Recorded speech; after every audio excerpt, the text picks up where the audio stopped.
우리 주기도문 강해 우리 두 번째 시간을 여러분과 함께 이어가고자 합니다.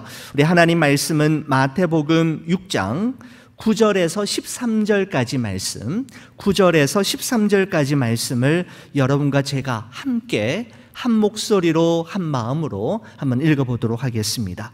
여러분 준비되셨습니까? 마태복음 6장 9절부터 말씀입니다. 함께 봅니다. 그러므로 너희는 이렇게 기도하라. 하늘에 계신 우리 아버지여, 이름이 거룩히 여김을 받으시오며 나라가 임하시오며 뜻이 하늘에서 이루어진 것 같이 땅에서도 이루어지이다.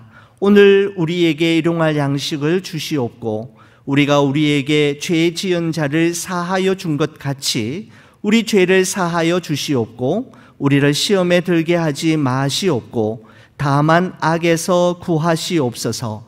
나라와 권세와 영광이 아버지께 영원히 있사옵나이다. 아멘. 우리 주 예수 그리스도의 말씀입니다.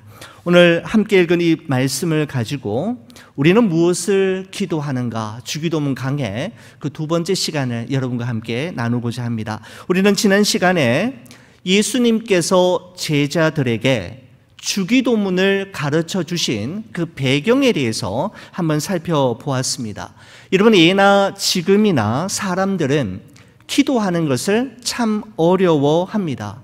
기도가 얼마나 중요한지, 기도의 중요성도 잘 알고 있고, 기도가 우리의 삶 속에 얼마나 필요한지, 기도의 필요성도 너무 잘 알고 있지만, 막상 기도하려고 눈을 감으면 어떤 말부터 시작해야 할지, 무엇을 위해 기도해야 할지 막막해지는 경우가 참으로 많은 것이 우리의 기도의 모습인 것 같습니다. 기도는 잘 해야 하고, 기도는 아무나 하는 것이 아닌 것 같고, 기도는 특별히 기도의 은사를 받은 사람만이 해야 하는 것처럼 느껴질 때도 있다라는 말씀입니다. 여러분, 이와 같은 생각은 여러분과 저만이 가지고 있는 생각이 아니라 2000여 년 전 예수님께서 사시던 당시에 유대인들도 마찬가지였습니다. 그래서 그들은 기도할 때에 유대 종교 지도자들이 만들어준 테필라나 카디시와 같은 공식 기도문이 있어서 그 기도문을 따라 기도했을 뿐만 아니라 세례 요한이나 아주 유명한 영성 있는 랍비들이 만들어준 모범 기도문을 가지고 그대로 따라 읽었습니다. 기도가 힘들었고 기도가 그들에게는 부담스러웠기 때문에 종교 지도자들이나 그들의 영적인 랍비들이 만들어준 기도문을 그냥 읽는 수준이었습니다. 여러분, 이런 시대적 배경 속에서 예수님을 따르는 제자들 중에 하나가 예수님에게 요청을 하는 것이죠. 예수님, 우리에게도 우리들만을 위한 기도문 하나 가르쳐 주세요 라고 하는 제자들의 요청에 의해 예수님께서는 주기도문이라고 하는 기도문을 우리에게 소개해 주셨습니다. 예수님께서는 너희는 이렇게 기도하라고 하시면서 주기도문을 말씀하시기 전에 기도에 대한 잘못된 생각 두 가지를 지적하셨는데, 그 첫 번째는 외식하는 기도였고 두 번째 기도는 중언부언하는 기도였습니다. 여러분, 외식하는 기도가 문제가 되는 것은 은밀한 중에 보시는 하나님께 하는 기도가 아니라 사람에게 보이려고 하는 기도이기 때문입니다. 여러분, 왜 사람에게 보이려고 할까요? 왜 남들에게 기도를 보이려고 하는 걸까요? 여러분, 이유는 아주 간단했습니다. 저 사람은 기도에 영역이 있는 분이야.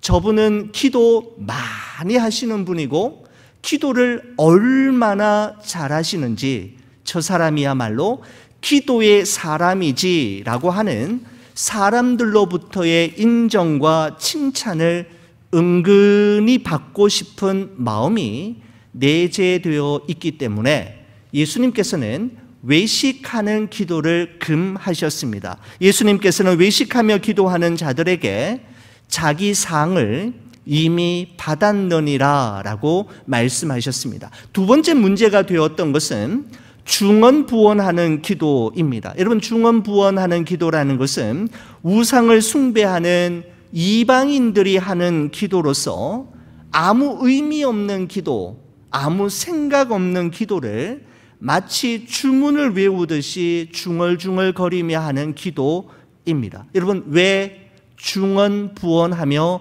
기도하는 걸까요? 여러분, 그것은 동서고금을 막론하고 모든 종교에 기도하는 사람들의 마음속에는 지성이면 감천이다라고 하는 마음이 내재되어 있기 때문입니다. 기도를 오래 하고 말을 많이 해서 기도의 분량을 채워야 기도 응답이 이루어지고 신의 마음을 감동시켜야 기도가 응답될 줄 알기 때문에 그들은 오랫동안 의미 없이 생각 없는 말을 중얼중얼거리며 중언부언하는 기도를 해왔던 것입니다. 그런데 예수님께서는 이방인들처럼 너희들은 기도할 때 중언부언 기도하지 말라라고 하셨는데, 왜냐하면 구하기 전에 너희에게 있어야 할 것을 이미 너희 아버지께서 아시느니라 라고 말씀하셨기 때문입니다. 여러분, 이처럼 예수님께서는 제자들에게 유대인들처럼 외식하며 기도하거나 이방인들처럼 중언부언하며 그렇게 기도할 것이 아니라 이렇게 기도하라 라고 하시면서 바로 주기도문을 여러분과 저에게, 그 당시 제자들에게 말씀하신 것입니다. 여러분, 먼저 주기도문의 전체 구조와 내용을 먼저 살펴보면 주기도문은 크게 네 부분으로 구성되어 있습니다. 기도의 시작, 부름말이 있고요, 하나님의 뜻을 구하는 기도, 또한 우리의 필요를 구하는 기도, 그리고 마지막으로 송영으로 이어지게 되는 것입니다. 여러분, 기도의 시작, 부름말은 이와 같은 대목입니다. 하늘에 계신 우리 아버지여, 기도의 시작, 부름말입니다. 하나님의 뜻을 구하는 기도는 이와 같은 대목입니다. 이름이 거룩히 여김을 받으시오며 나라가 임하시오며 뜻이 하늘에서 이루어진 것 같이 땅에서도 이루어지이다. 하나님의 뜻을 구하는 기도이죠. 그 다음에는 우리의 필요를 구하는 기도가 이어지는데 이런 내용입니다. 오늘 우리에게 일용할 양식을 주시옵고 우리가 우리에게 죄 지은 자를 사하여 준 것 같이 우리 죄를 사하여 주시옵고 우리를 시험에 들게 하지 마시옵고 다만 악에서 구하시옵소서라는 기도가 우리의 필요를 위한 기도이고요, 마지막에는 마지막 송영으로 이런 기도입니다. 나라와 권세와 영광이 아버지께 영원히 있사옵나이다.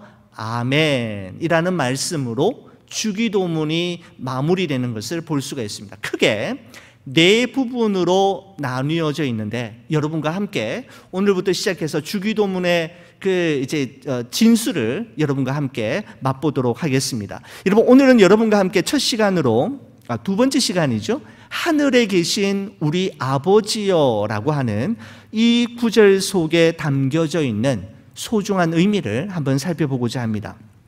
먼저 하늘에 계신 우리 아버지여라는 주기도문의 첫 번째 표현은 여러분과 저의 기도의 대상이 누구인지를 우리에게 분명하게 말씀하고 있는 것입니다. 여러분과 저는 아무에게나 기도하는 것이 아니라 하늘에 계신 우리 아버지께 기도하는 기도의 대상이 분명함을 우리에게 말씀해 주고 있는 것입니다. 여러분, 우리말 주기도문에는 하늘에 계신 우리 아버지여라고 하면서 아버지라는 단어가 가장 마지막에 위치되어 있지 않습니까? 영어 주기도문에 보면 Our Father이라고 하면서 Our 다음에 Father이라는 단어를 써서 두 번째 위치하고 있는데, 헬라어로 된 성경 원문에 보면 어떤 단어가 가장 먼저 나오느냐 하면 파테르라고 하는 아버지라는 단어가 가장 먼저 나옵니다.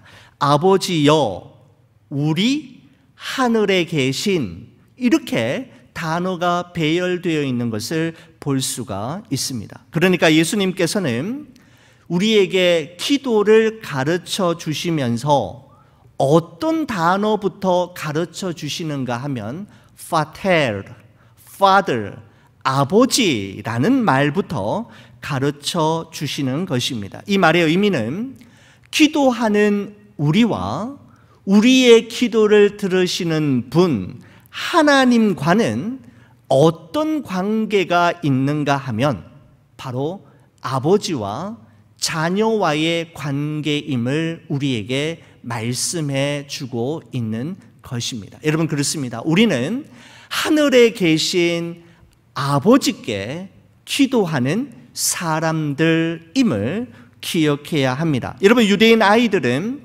자기 아버지를 부를 때 어떻게 부르느냐 하면 아빠라고 부릅니다. 여러분, 우리말에도 우리 자녀들이 아빠, 아버지한테 뭐라고 하냐면 아빠라고 하잖아요. 유대인들도 정확하게 발음이 우리말과 똑같습니다. 아빠라고 이야기합니다. 여러분, 그런데 성경에는, 이 신약 성경에는 아빠라는 단어가 세 군데 딱 사용되고 있는데, 여러분, 예를 들어서 이런 것입니다. 마가복음 14장 36절 말씀에 보면 이런 말씀이 있죠. 이르시되 아빠 아버지여, 아버지께는 모든 것이 가능하오니 이 잔을 내게서 옮기시옵소서. 그러나 나의 원대로 마시옵고 아버지의 원대로 하옵소서 하시고 라고 할 때, 예수님이 하나님 앞에 겟세마네 동산에서 기도하실 때 아빠, 아버지라는 단어를 사용하셨습니다. 여러분, 그 후에도 로마서 8장 15절의 말씀에 보면 너희는 다시 무서워하는 종의 영을 받지 아니하고 양자의 영을 받았으므로 우리가 아빠, 아버지라고 부르짖느니라 라고 말씀하고 있고요. 갈라디아서 4장 6절 말씀에도 보시면은 너희가 아들이므로 하나님이 그 아들의 영을 우리 마음 가운데 보내사 아빠, 아버지라 부르게 하셨느니라 라고 말씀하고 있습니다.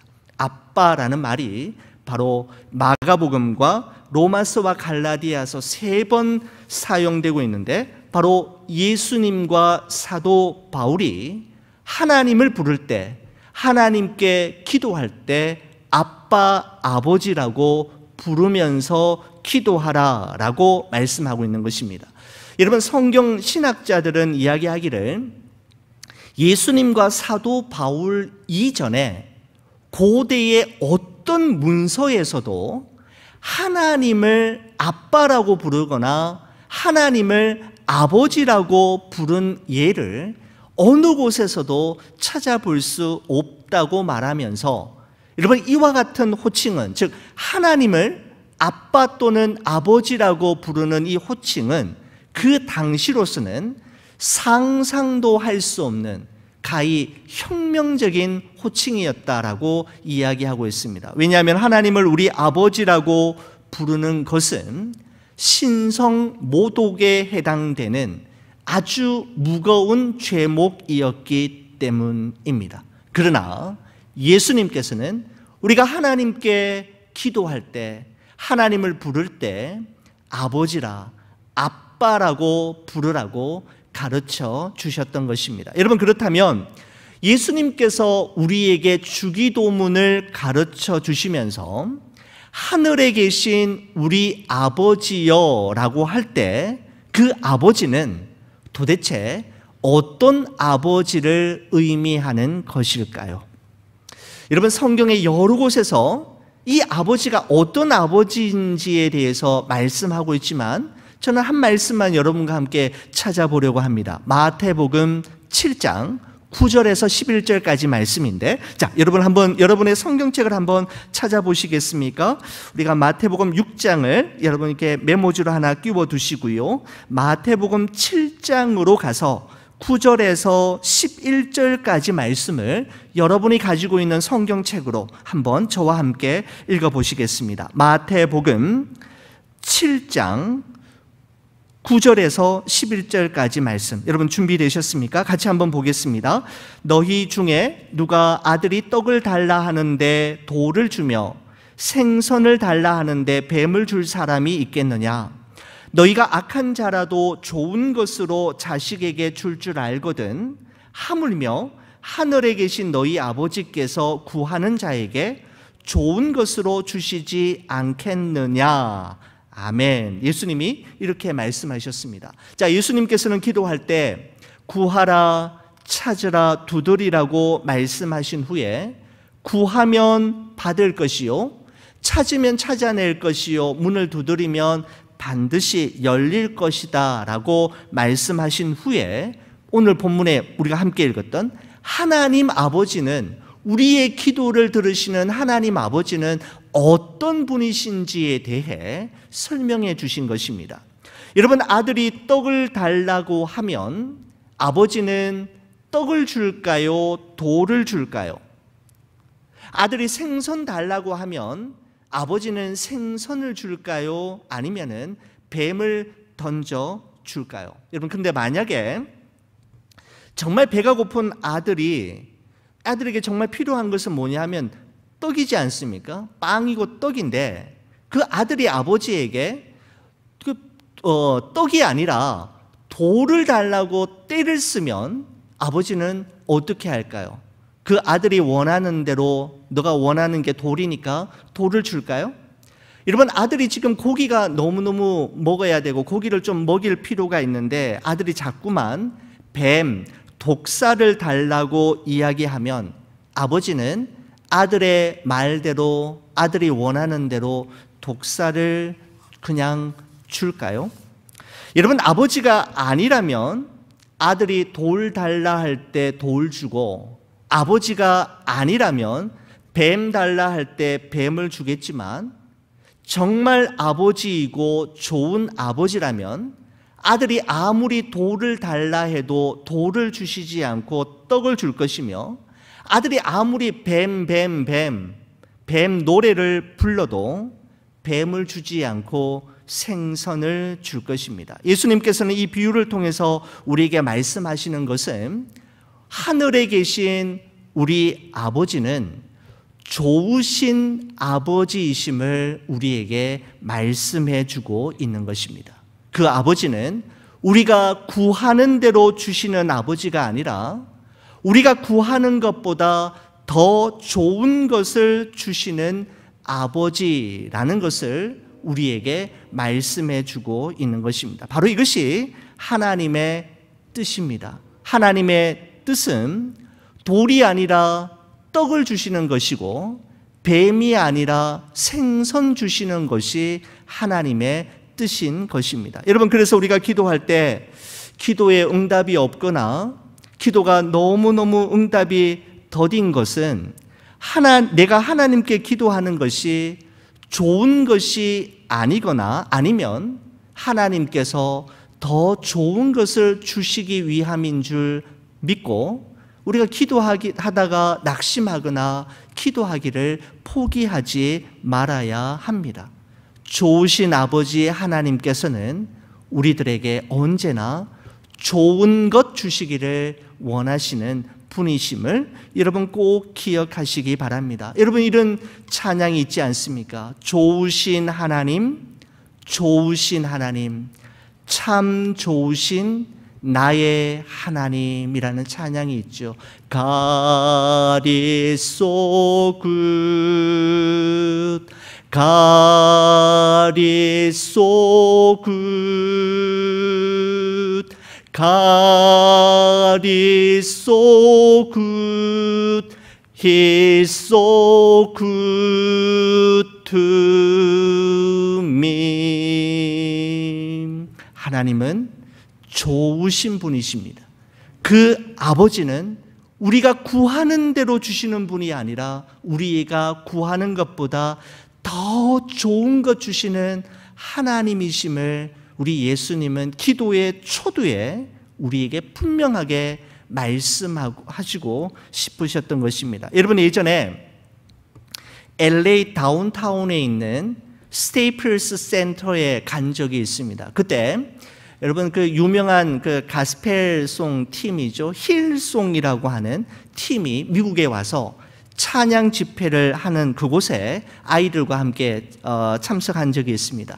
여러분 스테이플스 센터 그 경기장에 여러분 직접 들어가 보신 분도 계시겠지만 여러분 인터넷을 찾아보니까 공식적으로 그 안에 좌석이 얼마 만에 좌석 18,000석이라고 합니다.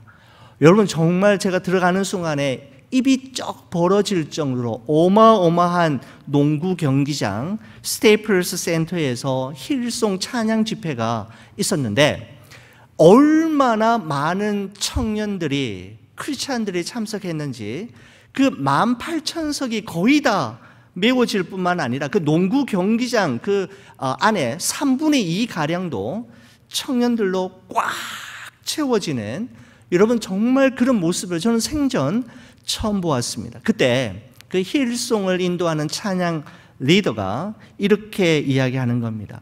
큰 목소리로 God is good 이라고 할 때 청년들이 일제히 자리에서 일어나서 all the time 그 다음에 all the time 이라고 할 때 God is good 이라고 하는 여러분 그 장면을 보는 순간 정말 감동의 도가니였습니다. 거의 18,000여 명의 청년들이 모여 하나님은 선하신 분이시고 항상 선하신 분이심을 고백하는 그 자체가 그야말로 감동이었습니다. 사랑하는 우리 교회 여러분, 어떤 일을 만나도 어떤 상황 속에서도 우리 이것 하나만큼은 꼭 기억하십시다. 바로 그것이 무엇인가 하면 하늘에 계신 우리 아버지는 좋으신 하나님이라는 사실입니다. 여러분 예수님께서는 하나님을 우리 아버지라고 부르시면서 그 아버지는 하늘에 계신 우리 아버지라고 이야기합니다. 여러분 여기 보면 그 아버지가 어디 계시느냐 하면 하늘에 계신다라고 말씀하고 있지요. 여러분 하늘 우리말 성경에는 단수형으로 되어 있지만 여러분 헬라어 원문에는 하늘들이라고 하면서 복수형으로 되어 있습니다. 여러분 유대인들은 하늘을 당시 하늘이 3층으로 구성되어 있다고 그들은 믿고 있습니다. 그러니까 새들이 날아다니고 구름이 두둥실 떠 있는 하늘, 그 첫 번째 하늘이고요. 해와 달과 별이 빛나고 있는 하늘, 둘째 하늘입니다. 첫째 하늘과 둘째 하늘을 넘어서서 하나님이 계시는 하늘이 어디인가 하면 바로 셋째 하늘이라고 이야기하고 있는데 여러분 사도 바울이 바로 그 셋째 하늘까지 자신이 올라간 적이 있다라고 고백하는 여러분 그런 말씀도 우리가 기억하고 있지 않습니까? 여러분 하나님께서 계시는데 하늘에 계신다라는 말은 무슨 의미냐면 하늘 높은 곳에 계신다라는 의미도 있지만 또 하나의 의미는 무엇인가 하면 하나님은 우리 사람과는 무한히 다른 분이심을 우리에게 말씀하고 있는 것입니다. 여러분 우리 아버지라는 말이 하나님과 우리 사이가 가깝고 친밀하고 바로 곁에 바로 함께 계시는 하나님이심을 이야기한다면 그 하나님이 하늘에 계시다라는 말은 무엇인가 하면 하나님은 우리 사람과는 달리 전지전능하신 하나님이시고 무소부재하신 하나님이시며 온 우주와 천하 만물을 창조하셨을 뿐만 아니라 지금도 다스리시는 우리와는 근원적으로 다른 하나님이심을 우리에게 말씀해 주고 있는 것입니다. 여러분 그렇습니다. 우리의 삶은 언제나 한계가 있고 제한이 많으며 하고 싶어도 할 수 없는 일이 많고 간절히 원해도 가질 수 없는 것이 너무너무 많지만 우리 하나님에게는 능하지 못하신 일이 없고 고치지 못할 사람이 없으며 하나님이 해결하시지 못할 문제는 없음을 우리에게 말씀해 주고 있는 것입니다. 바로 그 하늘에 계신 아버지께서 무슨 일이든지 다 하실 수 있고 무슨 일이든지 다 해결하실 수 있는 전지전능하시며 무소부재하신 그 하나님께서 바로 우리의 기도를 들으시고 우리의 기도에 응답해 주시는 분이심을 바로 예수님께서 말씀하고 계시는 것입니다. 여러분, 세계 제2차 대전이 끝나고 유엔 연합군이 아우슈비츠 포로 수용소를 장악한 이후이었습니다. 한 병사가 이 아우슈비츠 그 잔악무도한 그 포로 수용소의 방 하나하나를 이렇게 수색하다가 벽에 새겨진 다음과 같은 글귀를 발견합니다. Where is God? 하나님 어디에 계십니까? 라는 질문이죠. 그 병사는 그 문구를 보는 순간 자신이 아마 이 포로 수용소의 수용자로 있었다면, 갇혀 있었다면 당연히 했을 질문일 거라 생각하며 꿇은 무릎을 일으켜 세우고 지나치려고 하는데 Where is God? 하나님 어디에 계십니까? 라는 질문에 대한 대답이 그 옆에 또렷하게 새겨져 있는 것을 보고 다시 무릎을 꿇게 되었다고 합니다. 그게 이렇게 되어 있었습니다. God is here. 하나님은 여기에 계십니다. Where is God? 이라고 하는 질문 앞에 그 수용자는 God is here. 하나님은 바로 여기에 나와 함께 계십니다라고 고백했던 것입니다. 그러면서 그 아랫부분을 보니까 찬송가, 오늘날 찬송가 304장의 가사가 기록되어 있더라는 것 아닙니까? 그 크신 하나님의 사랑 말로 다 형용 못하네. 저 높고 높은 별을 넘어 이 낮고 낮은 이 땅에. 그러면서 3절 가사 여러분 기억하시죠? 하늘을 두루마리 삼고 바다를 먹물 삼아도 한없는 하나님의 사랑 다 기록할 수 없겠네. 하나님의 크신 사랑 그 어찌 다 쓸까? 저 하늘 높이 쌓아도 채우지 못하리라고 하는 그 가사가 수용소 한쪽 벽면 God is here 이라고 하는 그쪽에 기록되어 있는 것을 이 병사가 보게 되었다라고 합니다. 여러분, 그 크신 하나님의 사랑이라고 하는 이 찬송가 304장은 1917년도에 레만이라고 하는 목사님이 지은 작사 작곡한 찬양이라고 합니다. 미국의 시골 어느 마을, 참 가난한 시골 마을에 몇 안 되는 성도들과 함께 주일에는 예배를 드리고 주중에는 치즈 공장에서 힘겹게 노동을 하는, 그래야만 또 생계를 유지하실 수 있는 그런 목사님 내외가 있었는데, 그날도 몹시 지친 몸으로 치즈 공장에서 열심히 일을 하고 있는데 사모님이 목사님이 드실 점심 도시락을 싸가지고 오신 거죠. 그리고는 목사님 얼굴을 보고는 어디에 책상 위에 올려놓고는 떠났는데, 사모님이 떠난 이후에 목사님이 그 도시락을 이렇게 풀어보니까 조그마한 메모지가 하나 있었습니다. 거기에 어떤 글이 쓰여져 있었느냐 하면, 바다가 먹물이고 하늘이 두루마리인들 어찌 하나님의 사랑을 다 기록할 수 있으랴라고 하는 시의 한 구절이 거기에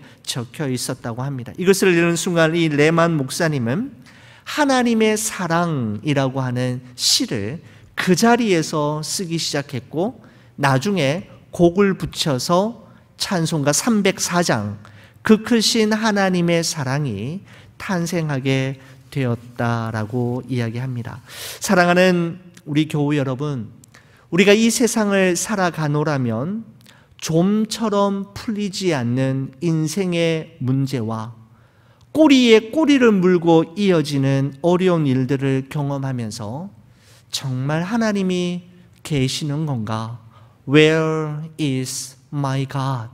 나의 하나님은 도대체 어디에 계시는 건가? 라는 질문이 우리 입술에서 터져 나올 때가 있지 않습니까?